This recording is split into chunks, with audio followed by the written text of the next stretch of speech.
fiscal policy to get her back on her feet again? First of all, the taxes are too high in Baltimore.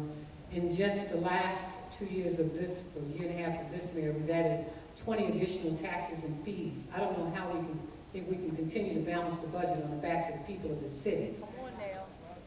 The issue here is, how do you begin to grow a city? And it really begins with investing in the people who live in the city first. 49% of the residencies of this city are renters.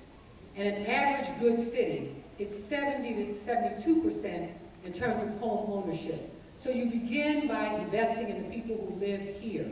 There's a wonderful book called Comeback Cities, and I remember reading it when Koch said, when he was mayor of New York, and he looked at the Bronx, he said, you all cannot continue this top-down theory. It has to be from the bottom up. You have to begin by fixing the neighborhoods and fixing the communities. You can't just do downtown. There's got to be a balance. And so we don't have that balance. The same kind of incentives that you offer downtown, you can offer in neighborhoods. And if you don't believe me, read the book and also look and see what Detroit is doing, one of the worst cities in America. But they're offering $20,000 in incentives to get people to move back in the city. I'm talking about the people who live here in our city. If we can offer tax breaks to folks downtown using our housing and community development funds, then we can offer those same kind of breaks for the people who live in our neighborhoods.